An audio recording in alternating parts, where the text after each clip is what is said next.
এই যে একটি ঘোড়া, এটা জীবন ভরা চালাইলে এটার খবর নিল না। লাভ কত করছো তোমার কাছে হিসাব নেওয়ার আমার ক্ষমতা আছে। হিসাব দেন না গুরুর কাছে, আছে না গো হিসাব নিকাশ। গুরুর দেওয়া অবদান, একটি অবদান যদি তুমি নষ্ট করো তাহলে তোমারটা তুমি পস্তাইতে পারবে। ও গো ঘোড়ার ব্যাপারে তুমি জিজ্ঞাসা করি,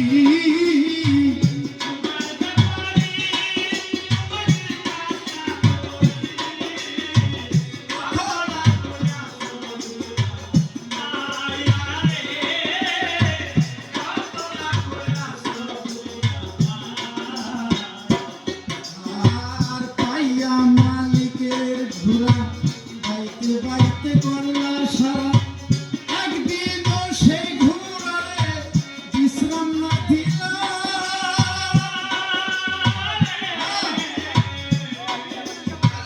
পাইয়া মালিকের ঘোড়া বাইতে বাইতে করলা সারা, একদিনও সেই ঘোড়ারে আরাম না দিলা।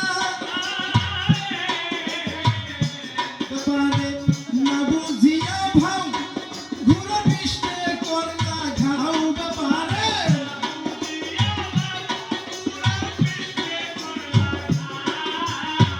ব্যাপারে না বুঝিয়া ভাও ঘোড়া পিষ্টে করলা ঘাও। কাহার বাসা নাই বাকি দিহিয়া রে অথলা।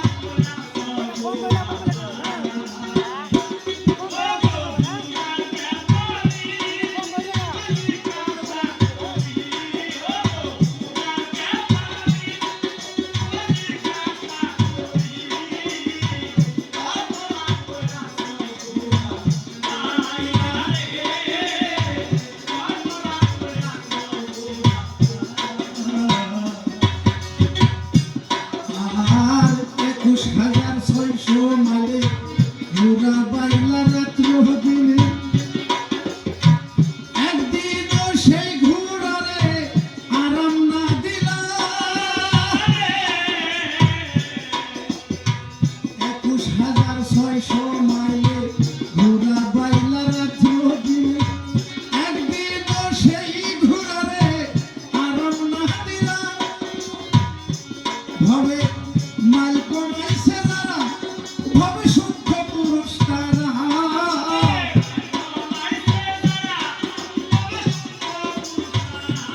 ভবে মাল কমাইছে যারা, ভবে সূক্ষ্ম মানুষ তারা। শূন্যে উড়াল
16 আনা নিয়ে আসলা, তোমাকে ব্যাপার করতে দিছে, তোমাকে লস দিতে বলবো, কেমন জানো? কেমন লস তুমি দাও? গুরু করে মানা, ওই পথে যাইও না, ওই পথে না গেলে আমার শিষ্য ভক্তের ভালো লাগে। দেখেন, লক্ষ্য করে, এই যে যখন যায় মানুষ এই ডাক্তারের ঘরে যায় না গো বাবাজি, মাসে কথা যায় না? যাওয়ার পরে ছোট ছোট বাচ্চার যখন বেমার হয়, অসুখ হয়, তখন দেখবেন লক্ষ্য করে একটি সুতো শিশি থাকে, তাই না গো? ছোট শিশির ভিতরে পানীয় একটি ওষুধ থাকে, পানীয় জাতীয় থাকে না? আর একটির ভিতরে দেখবেন এই যে পাউডারের মতো অ্যান্টিবায়োটিক গুলা। তখন একটি সিরিজ হাতে নিয়ে ওই কি করে ওই পানি জাতীয় যেটা ওষুধ, ওইটা সিরিজের ভিতরে টাইনা উঠে কি করে ওই পাউডার জাতীয় যে ওষুধটা আছে ওই ওষুধের ভিতরে আবার পোষ করে না? করার পরে ওইটা একদম ঝাঁকি দেয়, সুন্দর করে এরকম করে ঝাঁকি দিয়া আগে মথন করে লইয়া আবার টাইনা উঠায় কি করে, হয়তো বা বাচ্চার এই রোগের ভিতরে, হয়তো মাংসের ভিতরে পুশ করে, তাই না গো? পুশিং করা গুলা কয়। তখন টিপা মাইরা ওই মাংসের ভিতরে বাচ্চার যখন টিপা মেরে দেয়, পুশিং করে, বাচ্চাটা ভালো হয়, সুস্থ হয়, তাই না? তো আমার ভক্ত, আমার শিষ্য যে কথা বলে গেছে, উনি পুশিং করাটা শিখছে, উনি টাইনা যে উঠান রাখবো, এক বোতলে থেকে যে উঠে আর এক বোতলে ঢুকান রাখবো, ওই ঢুকানটাই শিখছে, কিন্তু টাইনা উঠানটা শিখে না। এই উঠানটা শিখবার গেলে ওই যে ঝাঁকি যে দেয়, দেখেন লক্ষ্য করে, বেজির ভিতরে গেলে হাওয়া থাকে না গো? ওই হাওয়াটা মারবার নিয়ে 3-4টা ঝাঁকিও দেয়, ঝাঁকি দিয়ে কিন্তু পুশিং করাটা শিখছে, ঠিকই জানে, কিন্তু যে টাইনা উঠান লাগবো।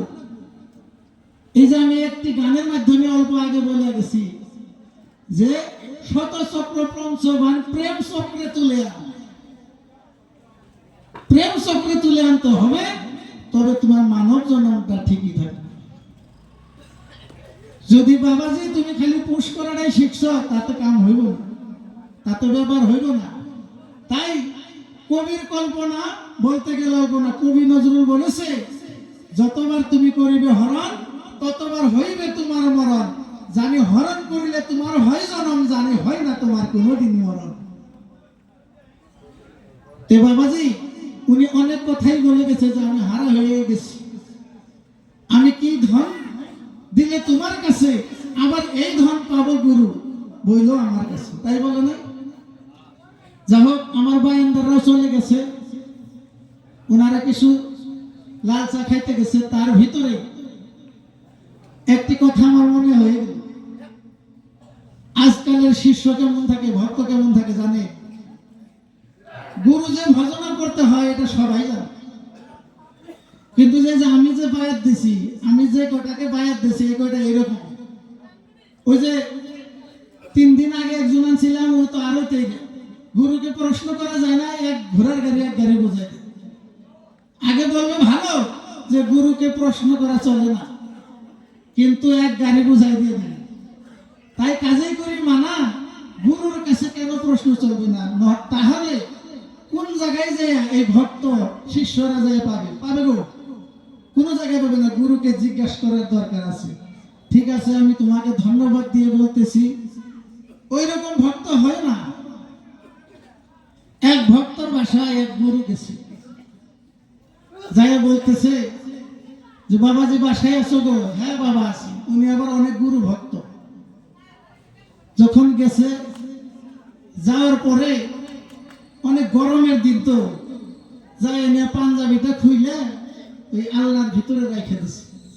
যখন রাখছে, এটাও ভালো একটু গরম, ফ্যানটা লাগিয়ে দিছে, সুইচ দিছে ভক্তে। গুরু কি করছে? ঘুমিয়ে পড়ছে। পড়ার পরে উনি মনে মনে চিন্তা করলো, গুরু তো বাসায় আসলো, তাকে তো কিছু সেবা দেওয়ার দরকার। ওনার কাছে কিছু নাই, ওনার পাতিলে চাউল নাই। উনি কি করে ভাই? তোর মুর্শিদ তো আমার আগে আরো 2-4 বাসায় গেছে, আমার জাকের ভাইদের বাসায় গেছে, দেখি গরুর পকেটে কিছু আছে কিনা। পাঞ্জাবিটার জন্য যখন হাত দিছে দেখে 200 500 টাকা নোট বাইরেছে।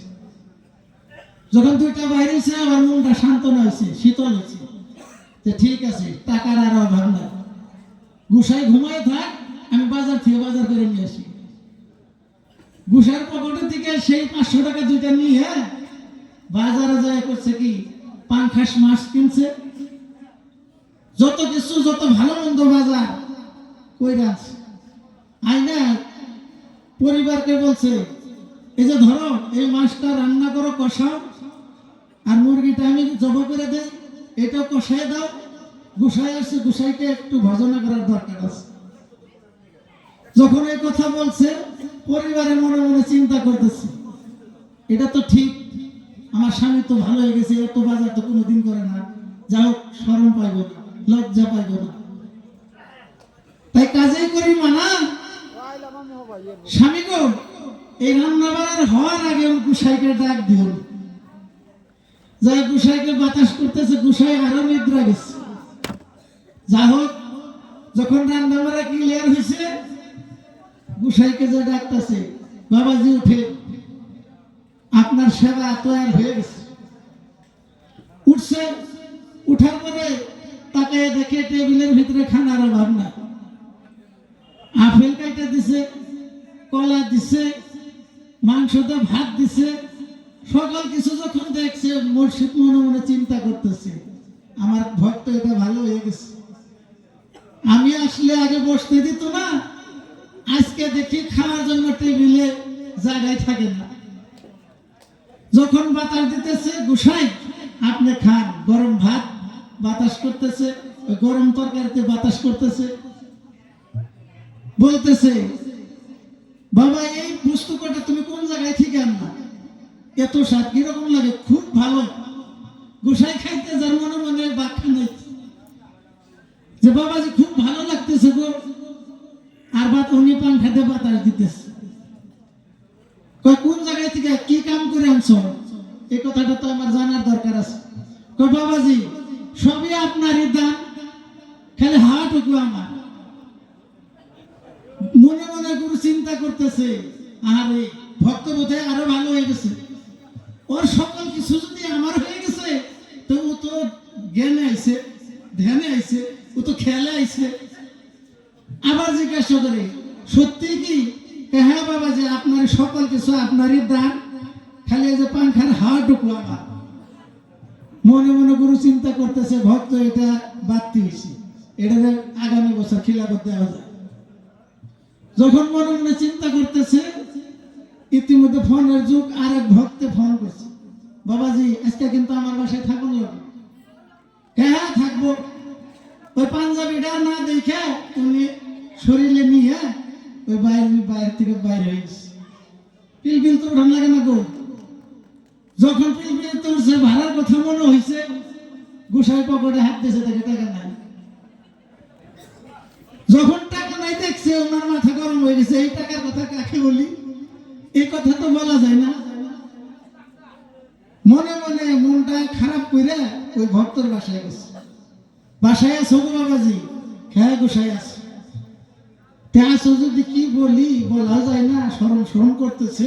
হে বাবাজি আপনি নির্ভয়ে বলেন, খুলে বলেন, আমি তো আপনার শিষ্য ভক্ত, সকল কথা আমি শোনার জন্য এসেছি। ওই ভক্তি একটা দিয়ে আবার বসেছে, বলেন বলবার জন্য চাই, বললে বা কি হয়, না বললে বা কি হয়। উনি বলতে পারতেন এই মূল্য যায় পড়ানো মানুষ, কিছু কিছু মেহমানের বাসায় যাইয়া ওই রকম কাম কিছু কিছু মানুষের হয়, বললেও যায় না, না বললেও হয় না। তখন মুর্শিদ মনে মনে চিন্তা করতেছে, হ্যাঁ বাবাজি তোমার কাছে বললে কিছু হবে না, পকেটে তো 2টা 500 টাকা নোট দেখি না। কেন বাবাজি আপনার কাছে তো আমি মিথ্যা কথা বলি না। আপনি যে আমাকে জিজ্ঞাসা করলেন যে এই মাছ মাংস এত কিছু জোগাড় কই থেকে পাইছ, আমি যে সেই সময় বললাম যে সকলে আপনার দান, আমার কে কেবলটুকু বাতাস। কেমনে বুঝেন নাই? না ওটা তো আমি বুঝি নাই। আপনার যে পকেটে 500 টাকা ছিল, ওই 2টা 500 টাকা নিয়ে এই বাজার করাটাই আমার দরকার ছিল, আমার কাছে কিছু নেই। তাহলে বাবাজি আজকালের ভক্ত কিরকম জানে, পীরের তাতে পীরে কে বুঝাইবো, তারপর সে বলবো যে বাবাজি সকল কিছু আপনার দ্বারা আমার কিছু হাওয়াটুকু। উনি যে কিছু বলে গেল আপনারা দেখলেন না, পীরের এত কিছু বললো, পীরেকে পরীক্ষা করা যায় না। আমার পীর মুর্শিদ আমাকে শিক্ষা দিছে, বাবাজি যে কোনো ভক্ত পীরের দিকে একটু গরম নজরে তাকানো পাপ, পীরের বাসার দিকে পা দিয়া শোয়াও পাপ, পীরে যতক্ষণ পর্যন্ত যাইতে না বলবে, একটা হুকুম না করবে, যাওয়াও পাপ। আবার কি বলেছে, পীরের বাড়ির দিকে এই যে স্যাপ ফেলাই না, থুথু ফেলাই, এই স্যাপটা ফেলানো পাপ। যে শিষ্য তোমার নাই জানা, পীর মুর্শিদ হয় নায়েবে রাসূল, ইহাতে নাই কোনো বিন্দু মাত্র ভুল। পীরের বাড়ি ভক্তের কাবা ঘর, এ সবারই আছে জানা, তুমি কেন বুঝো না? আবার উনি বলছে কায়দা করে যে গোসাই গুরুকে কি ভক্তে কোনোদিন পরীক্ষা করে করা যায় না। উনি আমার অনেক কিছু বলছে, গাছ কাটা বিচার ঝাঁকি দেওয়া বিশ্বাস উনি বলেছে, তাতে আমার মনে কোনো দুঃখ নাই। খারাপ মানুষ ভালো করার জন্য তো পীর মুর্শিদ হয়ে আসছে এই দুনিয়া, ঠিক না গো? আবার উনি যুক্তি করে বলেছে, যে প্রশ্ন আমি রাখছিলাম ওনার কাছে, যে তোমার এই দুনিয়ায় তোমার সঙ্গে আমার সঙ্গে চিনাচিনি না কোনো জগতে চিনাচিনি ছিল, প্রশ্ন করছিলাম না? উনি বলে গেছে গোসাই এই কথাটা তো আমার ভান্ডে নাই, এই কথাটা তো আপনি আপনার কাছেই আমি জিজ্ঞাসা, তাই বলে নাই?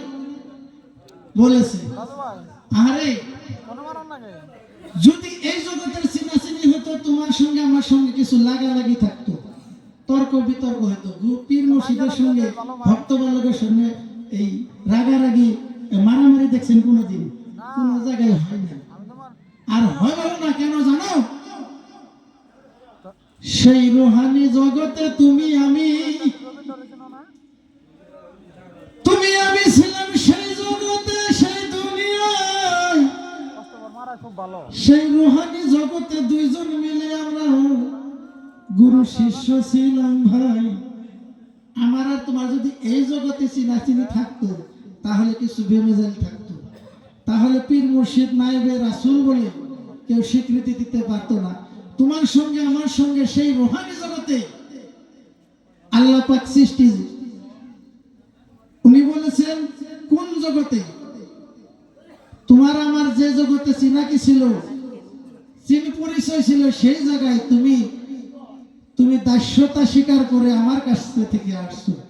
ভালো, তাই তো এই দুনিয়ায় অনেক পীর পয়গম্বর আছে, কাউকে দেখে তোমার ভালো লাগে না, এই আমার সুরতটা দেখে, আমার অন্তরের কথা শুনে, আমার মুখের দুটো ভালো কথা শুনে আমাকে ভালো লেগেছিল। তাই এই জগতের চিনাচিনি নাই, এই জগতের যদি চিনাচিনি হতো, আসাম থেকে বাংলাদেশে কেন মুরিদ হতো? মুরিদ হয় না গো? এই জায়গায় আমি দরং জেলায় আমার পীর, কত দূর ব্যবধান, কিন্তু এই জায়গায় তো অনেক পীর পয়গম্বর আছে, এই দেশেও তো আছে। আমার কারো বদন দেখে আমার ভালো লাগে না, তাই তুমি বলতে পারতা গোসাই গো, ভালোবাসার মানুষ আর ভালো লাগার মানুষ, এই সৃষ্টি জগতে প্রেম সৃষ্টি হয়েছে। এই যে নূরটি আপনারা বলেন না যে মেরাজ তত্ত্ব থেকে কিছু কথা বলো, হ্যাঁ, গুরু শিষ্য যদি মেরাজ তত্ত্ব না থাকে মজা হবে না। মেরাজই তো গুরু শিষ্যর কথা। মেরাজ শব্দের অর্থ কি জানো? দেখাশোনা, সামাসামি দেখাশোনা। মেরাজ বহুত প্রকার আছে, মা বাবার সঙ্গে মেরাজ আছে, বন্ধু বান্ধবের সঙ্গে মেরাজ আছে, ঘরের পরিবারের সঙ্গে মেরাজ আছে। এই যে আপনাদের সঙ্গে আমার একটি মেরাজ হয়ে গেল। মেরাজ কি? দেখাশোনা। গুরুর সঙ্গেও মেরাজ আছে। তাই প্রেম 5টি ভাগে ভাগ করেছে, সূক্ষ্ম, শান্ত, দাস্য, মাসুল্য প্রেমে। যে প্রেম গুরুর সঙ্গে হয় সে প্রেম মা বাবার সঙ্গে হয়, যে প্রেম মা বাবার সঙ্গে হয় সে প্রেম ঘরের বিবির সঙ্গে হয়। যে প্রেম বন্ধু বান্ধবের সঙ্গে হয় সে প্রেম আমার গুরুর সঙ্গে আল্লাহর সঙ্গে হয় না। তাই কাজেই করি মানা, তোমার আর আমার চিনা কি এই দুনিয়ার না, হে পরজন্মের সেই আগে সেই রুহানি জগতে তোমার আর আমার সঙ্গে চিনাচিনি ছিল।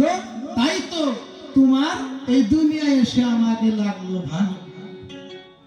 তাই তুমি আর দেরি করলাম না, তোমার এই দেহ জীবন জৈবন সব আমার কাছে বিকাইয়া দিয়া তুমি আজকে এইরকম চাকরি ফেলাই আমার কাছে কিছু নিতেছো।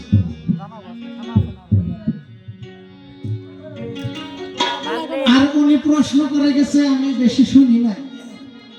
হ্যাঁ, আমি এক জায়গায় গিয়েছিলাম, উনি বলেছে একটি কথা আমি লক্ষ্য করেছি, কারণ অন্তরে গাথা আছে, যে এমন একটি সময় আসবে জিন্দিক ভর জীবন ভর গুরু ইমামতি করে ভক্ত কি করে মুক্তাদি হয়। আর এমন একটা সময় আসে গুরু, যে সময় নাকি গুরু মুক্তাদি হইয়া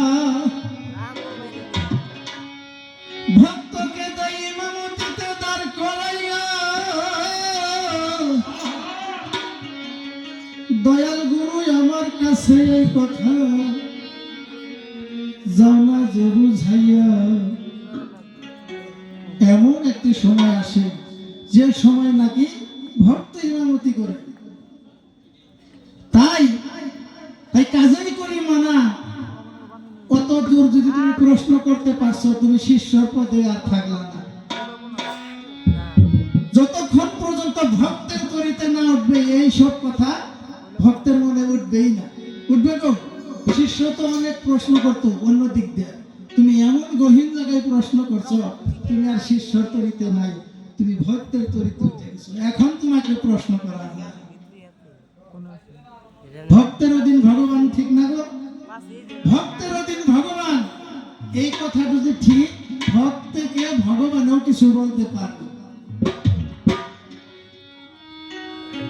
তাই তুমি যে প্রশ্ন আমাকে করেছো কিছু পরে দেই, আগে মেরাস্তরটা কি জিজ্ঞাসা করছে আপনাদের কি মনে আছে?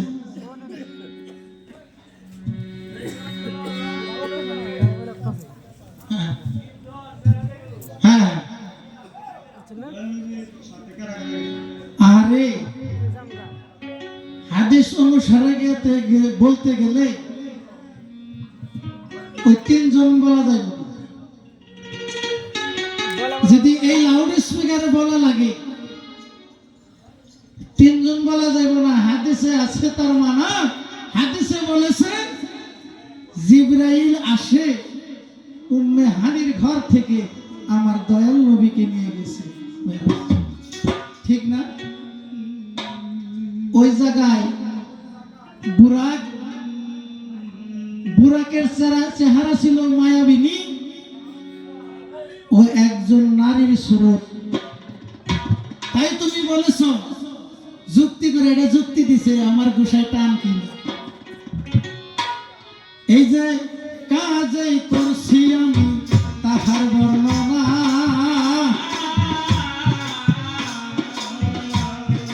সত্য কথা বলছো শিষ্য মিথ্যা বলো না।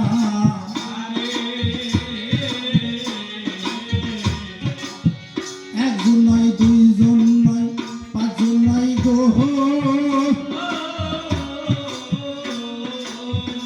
সে তাই সাতজন ছিল, একে একে বর্ণনা দিব।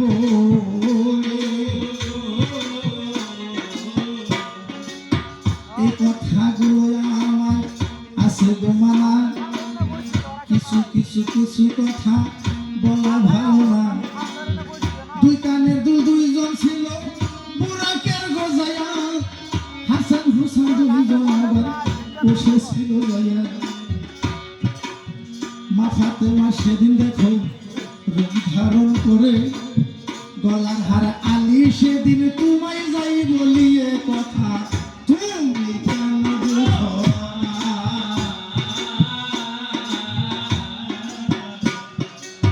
সেদিন চারজনের কথা বলছে, তাই না গো? চারজন না, কেন? তিনজন বলে তো আমার ভুল হয়ে যাবে। তুমি যদি প্রশ্ন করতেই পারছো, আমি ভাঙা দরকার, ঠিক না বাবাজি? একদিন এমন সময় সারা পৃথিবী নিলিবিলি, কুয়াশা কুয়াশা অন্ধকার। জিব্রাইলকে বলল আল্লাহ ডেকে, হে জিব্রাইল, তুমি আমার বন্ধুর ধারে যাও। আমার বন্ধুর ধারে যাইয়া আমার বন্ধুকে সুসংবাদ জানাও। আমার বন্ধুর সঙ্গে আমি দেখা করব।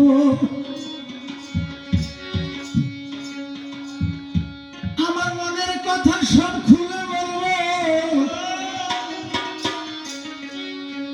আমার বন্ধুকে ছাড়াই আমার ভালো লাগে না, ভালো লাগে না, ভালো।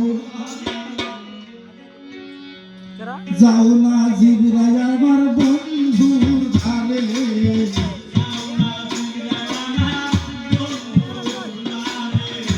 আমি দেখব তারে অতি নীরবে।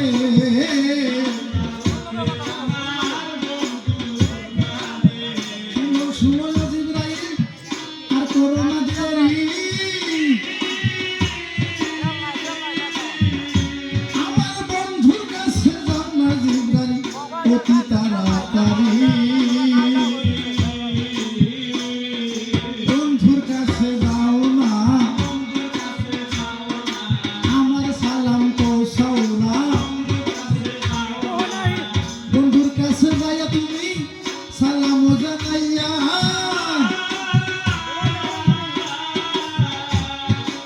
আমার কথা বলল তুমি তাহার কাছে যাইয়া, নয়তো আমার ভালো লাগে না।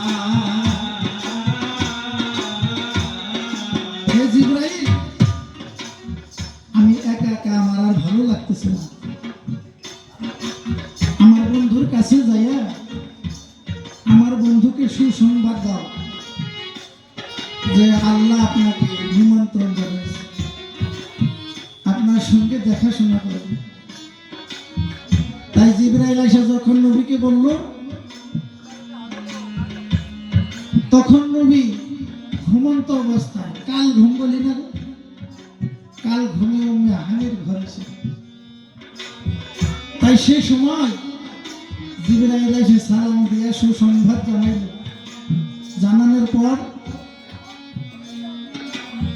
বুরাক নামের একটি বাহন যায় গড়াইয়া, সেই বুরাকে আহরণ করবে তুমি যাই বলিয়া। মেরাজতের ঘটনা দাদা অল্প একটু না, বলতে গেলে 3 দিনে যাবে, সময় হবে না।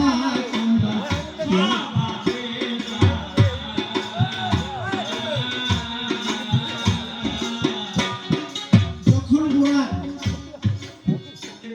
সামনে আনলো, বুরাক নবীকে বলল, হে আল্লাহর হাবিব, আপনি আমার পৃষ্ঠে আহরণ করেন, আমি আপনাকে আপনার বন্ধুর দরবারে নিয়ে যাব। যখন বলল, তখন নবীকে আমার জিবরাইল কি করলো, এই যে হাউজে কাউসার বলে না, সে কাউসারের পানি দিয়া এই বক্ষ হতে বিদীর্ণ কইরা যত কিছু ছিল সব ধৌত করে বুড়াকে আহরণ করাইল। যখন আহরণ করালো, তখন বুড়া সিদরাতুল মুনতাহা পর্যন্ত গেল। অনেক দীর্ঘ লম্বা ঘটনা, বাবাজি খুঁটিনাটি বলতে গেলে কম না। যখন সিদরাতুল মুনতাহা পৌঁছাইল, তার উপরে আর বুড়াকে যাওয়ার পাওয়া যাইতে পারে, কাজেই করি না। ওই পর্যন্ত যত নবী ছিল তার ঊর্ধ্বে আর যাইতে পারে। যখন যাইতে না পারলো, ওই জায়গাটা বুড়াটা বন্ধন করে আমার আল্লাহ বলে জিব্রাইল আর করো না দেরি, আমার বন্ধুর জন্য পাঠাইব অতি তাড়াতাড়ি, আমার আছে একটি মন্ত্র,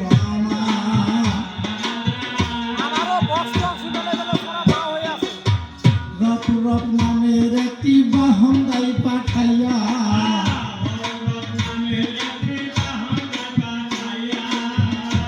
এই যে বুরাকের সাইতে অতি গতি বেগ যাইয়া, আল্লাহর কাছে তো যাইতে হইবে। আমি যে তোমাকে বলেছি তিনটি করলে আমার ভুল হবে।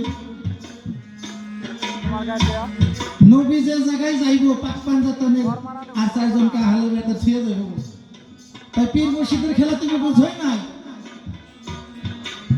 গুরুর ধ্যানে গুরুর খেলে, গুরুর ধ্যান যদি তুমি তোমার ধ্যানে বর্জকে রাখো গুরুর ছবি, তাহলে দেখবা এই দুনিয়ার ছবি এক জায়গায় বসে। তাই আহলে বাইতের পাক পাঞ্জাতনের একজন মেরাজে যাইব আর 4 জনকে ছুঁয়ে যাবে নাকি? কখনো ছুঁয়ে যাবে। তাই সেই জায়গায় মা ফাতেমা ও হাসান হুসাইন ও হযরত আলী কয়জন হলো গো?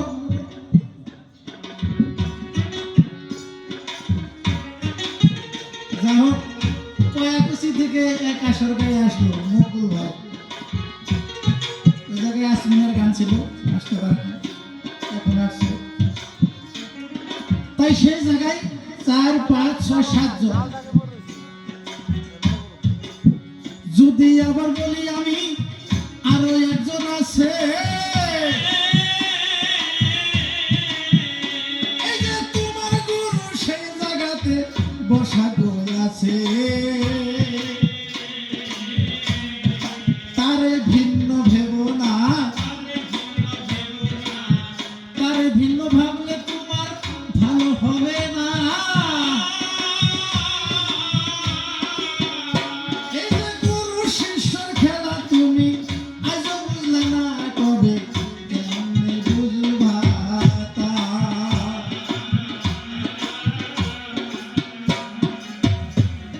যা হোক, উনি আমাকে অত দূর জিজ্ঞাসা করেন নাই, বাবা ঠিক না গো করছে? উনি তো বলে নাই আল্লাহ তুমি কিভাবে গেল, আল্লাহর সঙ্গে কিভাবে ম্যারেজ করলো বলছে, তা বলে না। হ্যাঁ, এই ধারাটা এই পর্যন্ত থাকা বলো, সিরাতুল মুনতাহা তুমি থাকো, যদি বলা লাগে বলবো,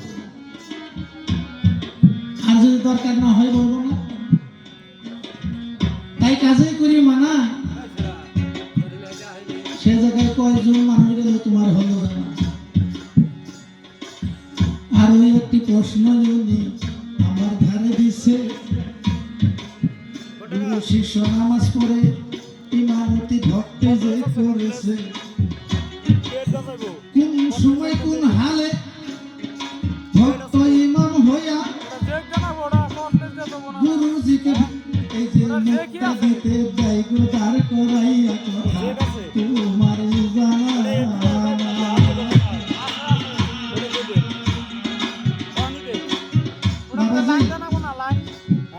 স্কুলের ক্লাস আছে না, প্রথম মান, দ্বিতীয় মান, তৃতীয় মান, চতুর্থ মান আছে, তাই না? পঞ্চম মান যাইয়া ওই স্কুলটা পাস করে আবার 3 বছর 4 বছর পড়া 9, 10 যাইয়া মেট্রিক পাস করে একটা সার্টিফিকেট প্রাপ্তি হয়, তাই না? হওয়ার পরে উনি মাস্টার ডিগ্রিতেও পড়তে পারে, উকালতিতেও পড়তে পারে, পড়া মাস্টারও যে পড়াইলো, স্যারে যে পড়াইলো, উনি একদিন একটি স্যার হয় না গো, হয় না বাবাজি? কি দরকার হলো? ওই মেট্রিকের সার্টিফিকেটের দরকার হলো। এই যে 4টি দেশ পার করিলে তোমার জানাই, এই যে গুরু শিষ্যের, এই যে শিষ্যে সেদিন গো আবার ইমামতি পায়। ভাইয়া যখন তুমি আবার পড়েছিলে তাই বায়াতে ইসলাম করার জন্য তোমারে জানাই, নবী সেদিন বায়াত আবার গ্রহণ করে। তাই ইসলাম জারি করার জন্য একটি বায়াত হলো বায়াতে ইসলাম, ঠিক না গো বাবাজি? যা ইসলাম জারি রাখার জন্য যারা ঐক্যবদ্ধ হলো, নবীর হাতে হাত লাগায় ঐক্যতাবদ্ধ হলো যে নবী আপনার সঙ্গে আমরা আছি ইসলাম প্রচারের জন্য। এই যে বায়াতে ইসলাম যারা গ্রহণ করলো, তার এই যে ইসলাম প্রচার উদ্দেশ্যে দুনিয়া বেড়ায়, বায়াতে জিহাদ দ্বারা গ্রহণ করলো ভাই। এই যে জিহাদের মধ্যে ইসলাম জারি কইরা যাই, কথা তোমার জানা না। জিহাদের মধ্যে ইসলাম জারি হয় নাই বাবা, জিহাদ করে নাই, জিহাদের মধ্যে ইসলাম জারি হয়েছে।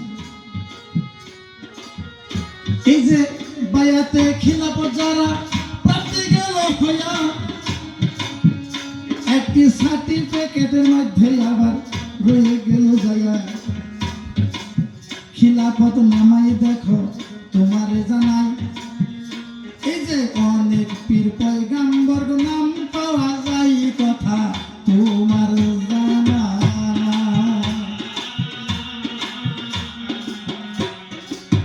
বায়াতে ইরাদা যখন তুমি পাবা, গুরুর সঙ্গে সম্পর্ক তুমি বুঝিবা। বায়াতে ইরাদা যখন ধরতে গেল পায়া,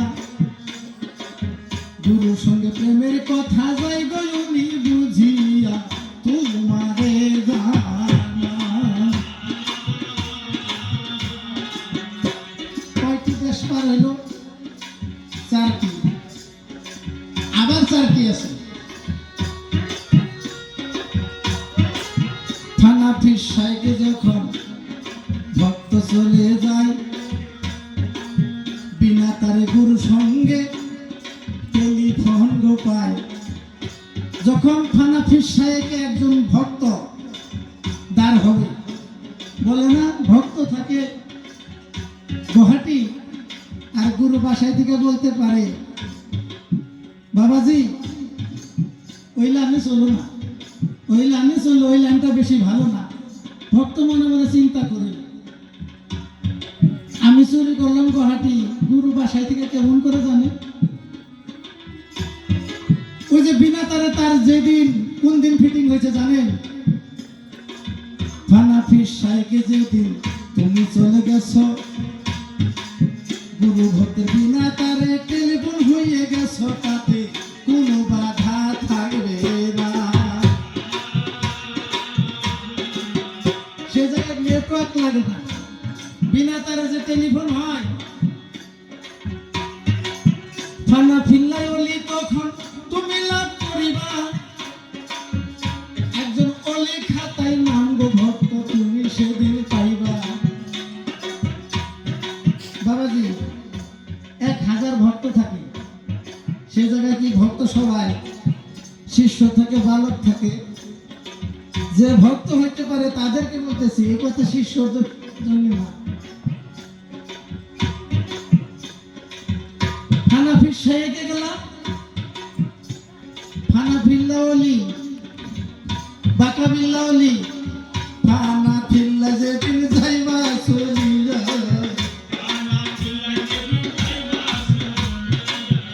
তোমার গুরুর কাছে তুমি যাইও বসিয়া।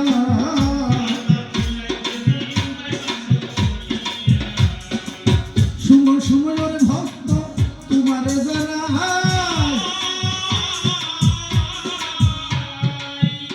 এই যে ভাঙা ফিরলে সেদিন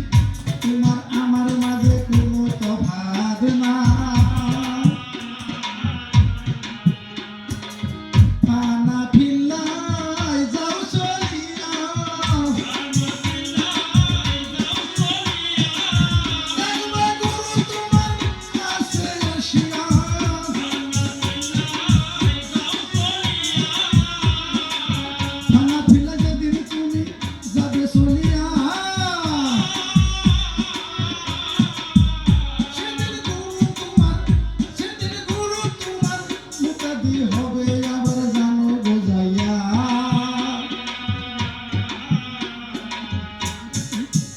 ইমামতি দিনে দাঁড় করাইয়া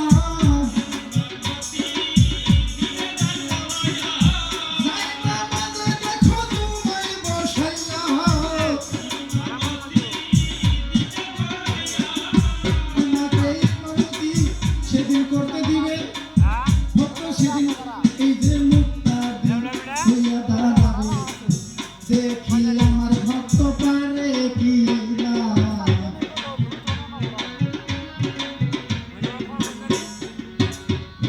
পরীক্ষা করার দরকার আছে না গো? আমার শিষ্যটা যে মেট্রিক পাস করলো ফার্স্ট ডিভিশন লেটার মেরে পাস করলো একজন আর ভক্তকে বুঝাতে পারে কিনা তার গুরুর কাছে পরীক্ষা নাই আছে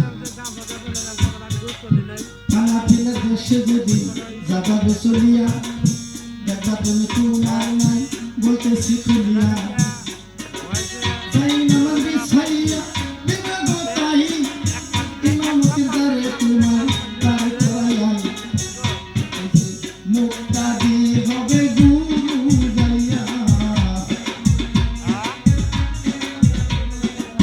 শুনো ভক্ত আমি তোমায় দায় বলিয়া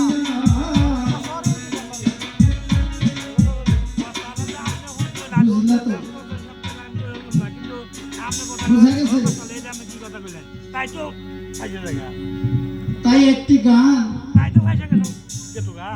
গানের মাধ্যম দিয়া বাবাজি আরো কিছু জিজ্ঞেস করছে গো আর কিছু বলে না আমি শুনি নাই কিন্তু তুমি বুঝবা কোন দিন বুঝবা জানো যেদিন সকল কিছু হারাই কুল দুকুল হারাইবা সেদিন গুরুর কাছে যাইবা তার আগে তো যাইবা না গেলে পরে তোমার কিছু নির্দেশ দেয় তোমার এই তরি তুমি বলতেছো যে আমার এই তরি জানো মারা যায় না ঠিক না